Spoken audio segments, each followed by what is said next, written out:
ஸ்ரீ குருப்யோ நமக. வணக்கம். ஸ்ரீ கணேஷாய நமக.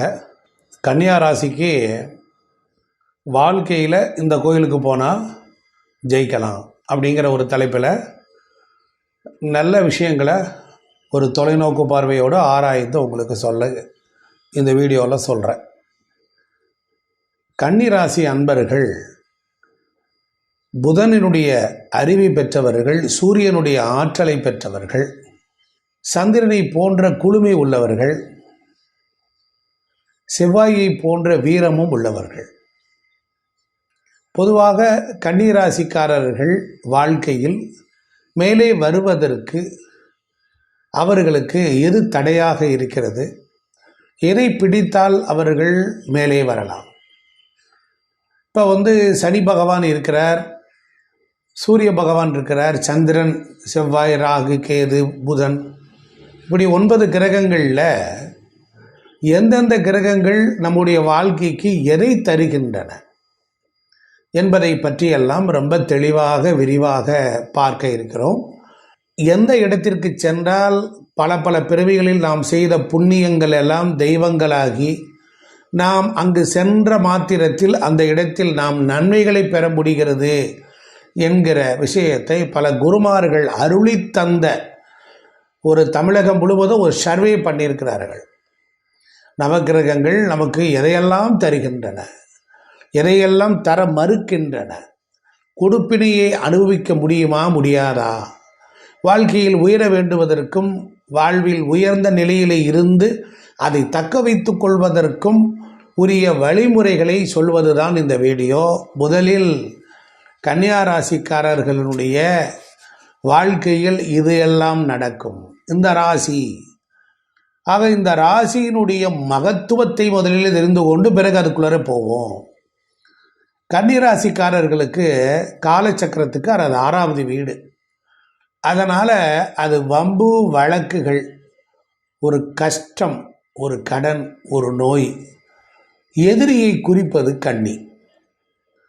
பொதுவாக இவர்களுக்கு பகையை வளர்த்து கொள்வது கன்னி. போட்டி, பொறாமை, பஞ்சாயத்து பண்ணுதல், வம்பு வழக்க போன்றவற்றை சொல்வது கன்னிராசி. அதுக்குள்ளார ஏதாவது ஒன்று தொடர்பு இருக்கத்தான் செய்யும். வாழ்க்கையில் சோதனைகளை கொடுத்து சாதனைகளை தரக்கூடிய ராசி கன்னியா ராசி. கடுமையான கஷ்டத்தை எல்லாம் கொடுக்கும். இவர்களுக்காக வாழாமல் மற்றவர்களுக்காக, அடுத்தவர்களுக்காக வாழக்கூடிய ராசி இந்த கன்னியா ராசிக்காரர்கள். தனக்கான நேரத்தை விட அடுத்தவர்களுக்காக நேரத்தை அதிகமாக செலவு செய்பவர்கள் கன்னியா ராசிக்காரர்கள்.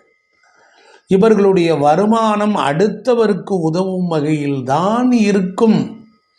இவர்கள் சம்பாதிப்பதின் மூலம் அடுத்தவர்களுக்கு போட்டி பொறாமையை ஏற்படுத்திவிடும். சனியினுடைய கர்ம பதிவை பெற்றிருக்கிறார். அதனால் டிரான்ஸ்போர்ட், எலக்ட்ரிக்கல் சம்பந்தமான வேலை, அது மட்டுமில்லை இவர்கள் குடும்பத்திலே, வம்சத்திலே, தாய் வழி தந்தை வழி உறவுகளிலே அற்ப ஆயுளில் இறந்தவர்கள் இருப்பார்கள். பொதுவாக இவர்களுக்கு நுரையீரல் சம்பந்தமான நோய்கள் இருக்கும்.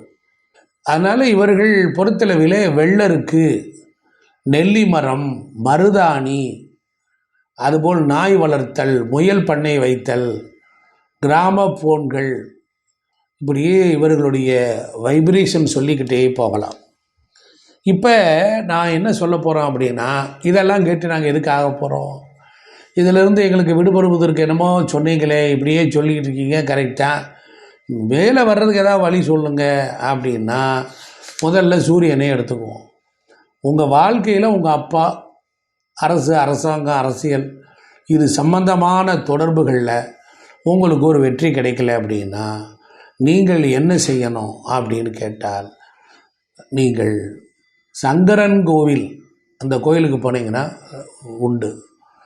சங்கரன் கோவிலுக்கு போய் அங்கே வணங்கி வழிபட்டால் வெற்றி நிச்சயம். உங்களுடைய ஆசை அபிலாசைகள், உங்களுடைய ஆன்மா பிறப்பெடுத்தது, அது ஆசையை வைத்திருக்கிற இடம் சீர்காழியில் இருக்கக்கூடிய சட்டைநாதர். சீர்காழிக்கு போய் அங்கே இருக்கக்கூடிய சிவஸ்தலத்தை வணங்கினால் வாழ்க்கையில் சகல சௌபாக்கியத்தை பெறலாம்.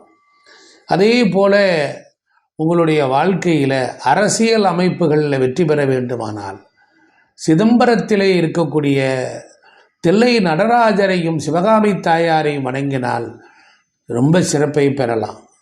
உங்களுடைய மனம் எப்போ பார்த்தாலும் சஞ்சலமாக இருக்குது, மனசு குமைஞ்சிக்கிட்டே இருக்குது, மனசு அல்லாடிக்கிட்டே இருக்குது, அதனால் ஒரு குழப்பமான நிலை இருக்கா, நீங்கள் கன்னியாகுமரியில் இருக்கக்கூடிய பகவதி அம்மன் ஆலயத்திற்கு போனால் உங்கள் மனம் சாந்தமடையும். உங்கள் தொழிலில் உள்ள குழப்பம் நீங்க வேண்டுமானால், பெரும் தொழில் அப்படின்னு கேட்டால் அதில் மிதுன ராசி தொடர்பாக வருது, சிவகாமி அம்மனை வணங்கினால் நன்மை உண்டாகும். அதுபோல் உங்களுடைய மனதானது உத்தியோகத்தில் சரியில்லாத ஏற்றமும் இறக்கமும் இருந்தால் திருக்கடையூர் அபிராமியை பிடித்து கொண்டால் வெற்றி நிச்சயம்.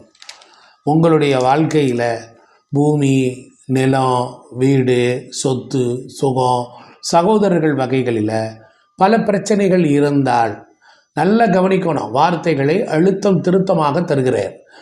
இப்படிப்பட்ட நிலையில் இருந்தால், செவ்வாயை கெட்டுப்போய் இருந்தாலும், செவ்வாயை நீச்சமாக இருந்தாலும், நீங்கள் வள்ளியூர் என்கின்ற அந்த ஸ்தலத்தில் இருக்கிற வள்ளி தெய்வானை முருகப்பெருமானை வணங்கினால் வெற்றி நிச்சயம். உங்களுக்கு பொறுத்தளவிலே அரசாங்கத்திலே வேலை வாய்ப்பு, போலீஸ் இராணுவம் சம்பந்தமான துறையிலே வேலை பார்ப்பவர்கள் உங்களுக்கு பிரச்சனை என்றால் திருத்தணியிலே இருக்கக்கூடிய முருகப்பெருமானை நீங்கள் வணங்கி வழிபட்டால் வெற்றி நிச்சயம். அதே போல உங்களுடைய உத்தியோகத்திலே பதவியிலே ஒரு ப்ரொமோஷன் எதுவும் கிடைக்கல அப்படின்னு கேட்டால் நீங்கள் திருச்செந்தூர் சண்முகப்பெருமானை வணங்கினால் வெற்றி நிச்சயம். சரி, எனக்கு கொஞ்சம் பேங்க் லோன் இருக்குது, கடன் இருக்குது, ஒரு தகவல் தொழில்நுட்பம் சரியில்லை, பேங்கு பதிப்பு சொத்து பத்திரத்தில் பிரச்சனை, பேங்க் டாக்குமெண்ட்டில் பிரச்சனை இருக்குது, எதுவுமே சரியில்லை, எனக்கு ஒரு கம்யூனிகேஷனில் ப்ராப்ளம் இருக்குன்னா நீங்கள் திருப்பதி வேங்கடநாதனுக்கு அவர் நாமத்தை அங்கேயே உட்கார்ந்து 1008 முறை எழுதி அதை உண்டியலில் சேர்த்தால் வெற்றி நிச்சயம். உங்களுடைய தொழிலில் கூட்டாளிகள் வகைகளில் சுய தொழில் வகைகளில் ஏதாவது ஒரு வியாபாரத்தில் ஒரு ப்ராப்ளம் வருது, பார்ட்னர்ஷிப் வருதுன்னா நீங்கள் திருவனந்தபுரத்தில் இருக்கிற பத்மநாப சுவாமி கோயிலுக்கு அவர் சிவபெருமானை வைத்து பூஜித்து கொண்டிருக்கிறார். அங்கே போய் சென்று அமர்ந்து அங்கே நீங்கள் சகஸ்ரநாம அர்ச்சனை கட்டணத்தை கட்டி அர்ச்சித்தால் போதும், அதில் உள்ள பிரச்சனைகள் தீரும்.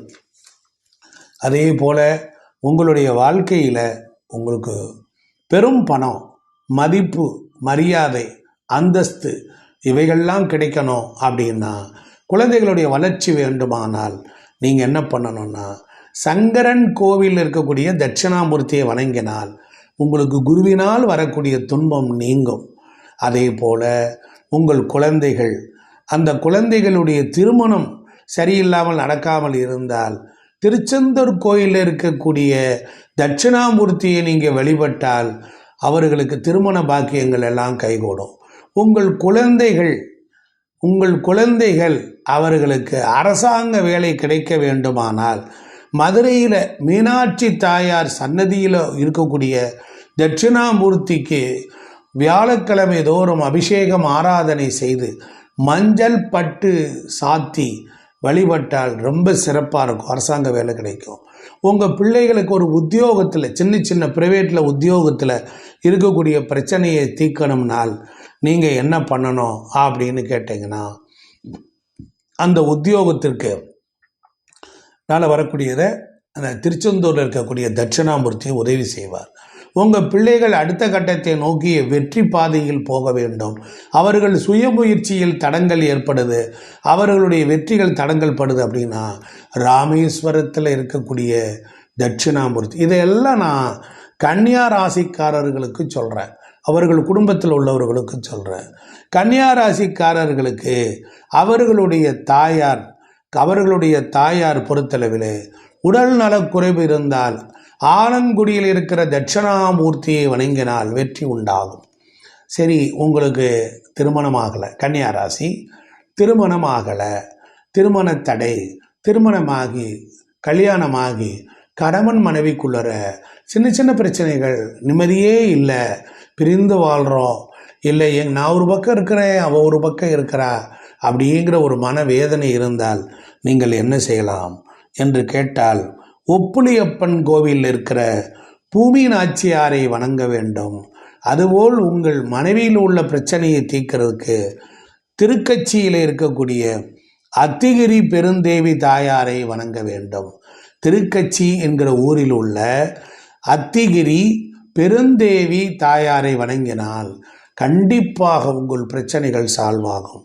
உங்களுக்கு வீடு கட்ட முடியவில்லை, வீட்டில் ஒரு நிம்மதி இல்லை, வீட்டில் ஒரு சுகமானம் இல்லை, ஒரு நிம்மதி இல்லை என்றால் கன்னியா ராசிக்காரர்கள் நீங்கள் திரு செம்பொன் என்கிற புண்ணிய சேத்திரத்தில் இருக்கக்கூடிய செங்கோவில் என்கிற ஸ்தலத்திற்கு போய் அங்கு ஒரு நாள் இரவு தங்கி இருந்து விட்டு அங்கு உள்ள தாயாருக்கு அபிஷேகம் செய்து வந்தால் கண்டிப்பாக வெற்றி உண்டாகும்.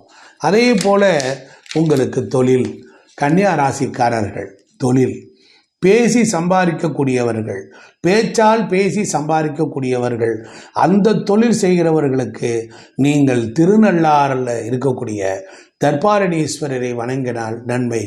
தர்பையிலே அங்கே ஒரு கட்டு வைத்து 108 தர்பை புல் கட்டு சுவாமி இடத்தில் வைத்து அதை வாங்கி கொண்டு வந்து தொழில் செய்கிற இடத்தில் வைத்தால் வெற்றி. உங்கள் எழுத்து செய்தி தகவல் தொழில்நுட்பம் சார்ந்த தொழில் செய்கிற கன்னியா ராசிக்காரர்கள், அதன் மூலம் பொருளீட்டக்கூடியவர்கள் திருக்கொள்ளிக்காடு சென்று அங்கு வன்னி இலைகளை நிறையா பறித்து அதை கொண்டு போய் பகவான் மடியில் வைத்துவிட்டு, அங்கே இருக்கிற ஈஸ்வரன் மடியில் வைத்துட்டு அந்த வன்னி இலையை கொண்டு வந்து ஒரு தாயத்துக்குள் அடைத்து நீங்கள் கட்டி கொண்டால் உங்கள் பேச்சு, உங்களுடைய கமிஷன் பேசிக்கில் இருக்கக்கூடிய ட்ரேடிங்கில் எல்லாம் சிறப்பாக இருப்பீங்க. அதே போல் ஒரு வியாபாரம் செய்யக்கூடியவராக இருக்கக்கூடிய கன்னியா ராசிக்காரர்கள் கொடுமுடியிலே இருக்கக்கூடிய அங்கே இருக்கக்கூடிய சிவாலயத்திற்கு சென்று அங்குள்ள சனீஸ்வர பகவானை வணங்கி வழிபட்டு வந்தால் கண்டிப்பாக சக்சஸ் ஆவீர்கள். அதே போல கன்னியா ராசிக்காரர்களுக்கு கூட்டு தொழில் செய்யக்கூடியவர்கள் ஏதேனும் பிரச்சனைகள் வந்தால் குன்னூர் என்கிற ஊரில் இருக்கக்கூடிய சிவஸ்தலத்தில் உள்ள அங்கிருக்கிற சனீஸ்வர பகவானை அர்ச்சனைகள் ஆராதனைகள் செய்து வணங்கி வழிபட்டால் ஏற்றம் பெறலாம், நன்மை பெறலாம். அதே போல பெரும் தொழில் செய்யக்கூடியவர்கள் 100-200 பேரை வைத்து கொண்டு ஒரு வேலை செய்யக்கூடியவர்கள் நீங்கள் கன்னியா ராசிக்காரர்களா? உங்களுக்கு விழுப்புரம் அருகில் இருக்கக்கூடிய கல்பட்டு என்கிற புண்ணிய சேத்திரத்தில் இருக்கக்கூடிய சிவஸ்தலத்தில் உள்ள சனீஸ்வர பகவானை வணங்கினால் வாழ்க்கையில் ஏற்றம் உண்டாகும்.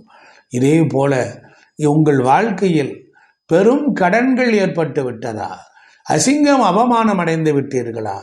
நீங்கள் ஆரணி என்கிற ஊரில் உள்ள அருகில் இருக்கக்கூடிய ஏரி குப்பத்தில் உள்ள சிவஸ்தலத்தில் உள்ள சனீஸ்வர பகவானை வணங்கினால் வெற்றி உண்டாகும்.